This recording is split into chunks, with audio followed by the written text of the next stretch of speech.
Hello guys, welcome back to our channel learn to be smart. इस video में हम बात करेंगे written down value method of depreciation की।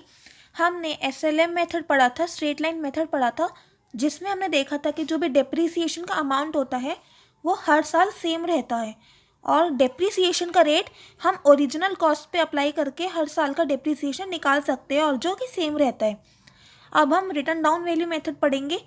इसमें क्या होता है कि जो भी डेप्रिसिएशन होता है, जो भी डेप्रिसिएशन का रेट गिवन होता है, उसको हम ओरिजिनल कॉस्ट पे अप्लाई करके डेप्रिसिएशन नहीं निकालते हैं, उसको हम रिटर्न डाउन वैल्यू पे अप्लाई करके डेप्रिसिएशन का रेट निकालते हैं।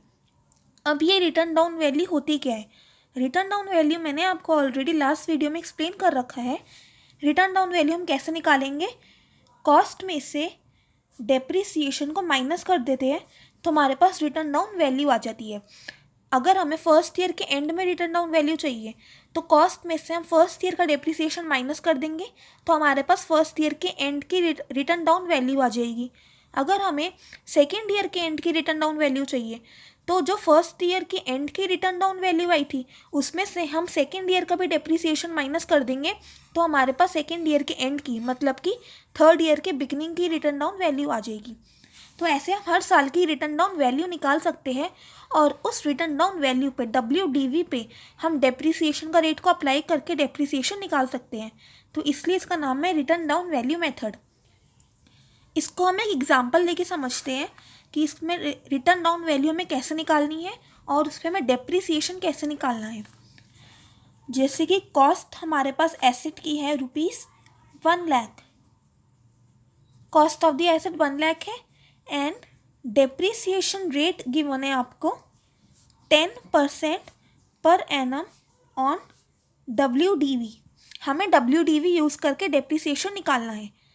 तो पहले हम बात करते हैं फर्स्ट ईयर का डेप्रिसिएशन। फर्स्ट ईयर का हम डेप्रिसिएशन कैसे निकालेंगे? जितने एसेट की कॉस्ट है उस पर मैं 10% अप्लाई कर देंगे। तो 1 लाख पे हम 10% अप्लाई कर देंगे तो हमारे पास कितना आ जाएगा?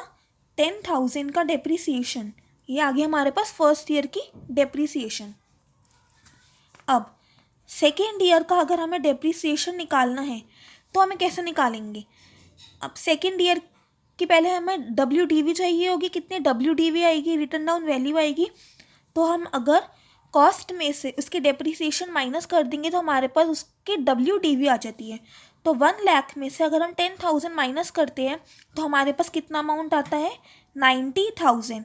और सेकेंड ईयर का डेप्रिसिएशन हम 90,000 पे अप्लाई करेंगे 10% से तो हमारे पास कितना अमाउंट आएगा?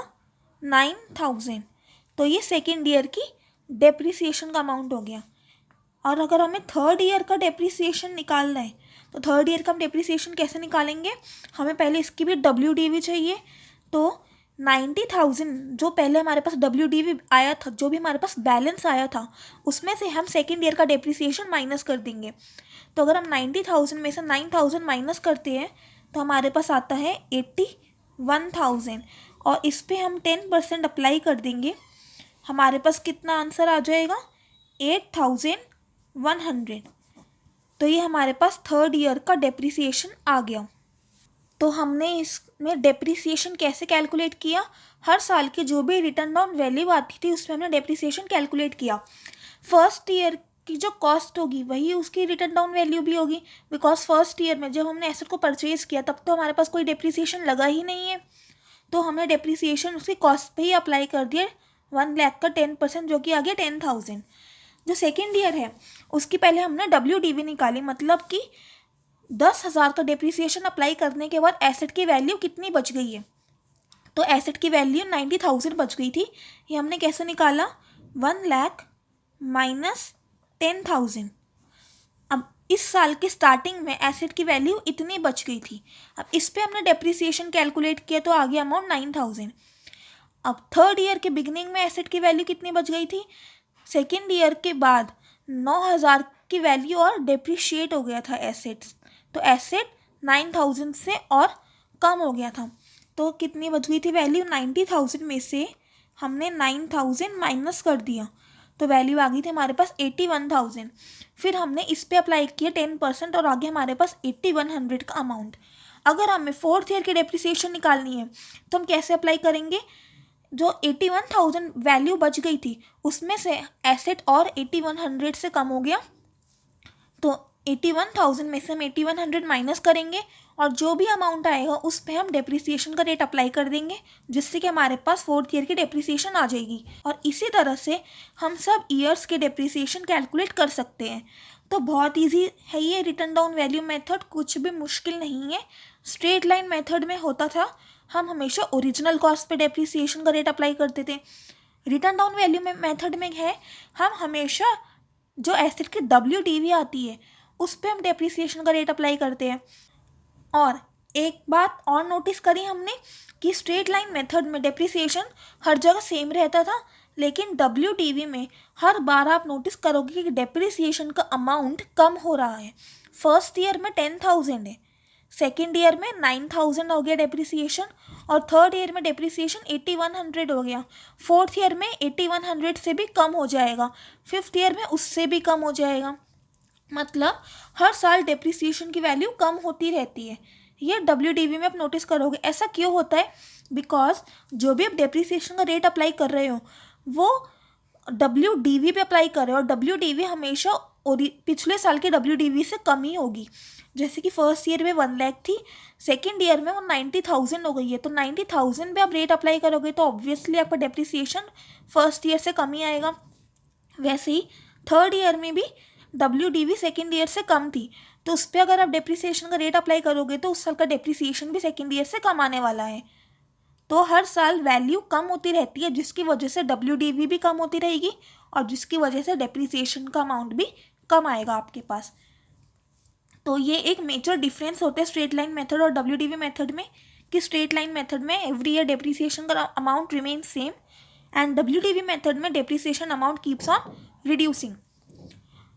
तो ये हमने पूरा कंसेप्ट पढ़ा WDV मेथड का। आई होप आपको समझ आया होगा। जो भी हमें एसेट का अकाउंट बनाना होता है उसमें कोई भी चेंज नहीं आता, बस डेप्रिसिएशन का अमाउंट चेंज होगा। जैसे हमने स्ट्रेट लाइन मेथड में सीखा था वैसे ही WDV मेथड में भी एसेट का अकाउंट बनता है।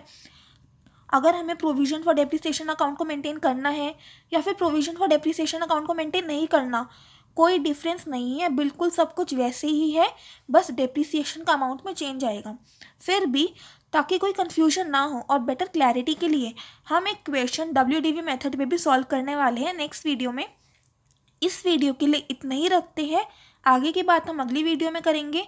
अगर अभी तक आपने हमारे चैनल को सब्सक्राइब नहीं किया है then please subscribe our channel, ताकि मैं आपके लिए और ऐसी वीडियोस बनाती रहूं, और बेल आइकन भी प्रेस कर देना जिससे कि आपको मेरी वीडियोस की नोटिफिकेशन भी मिल जाएगी। तो चलिए गाइस, अगली वीडियो में मिलेंगे एंड तब तक के लिए stay happy, keep learning, bye bye.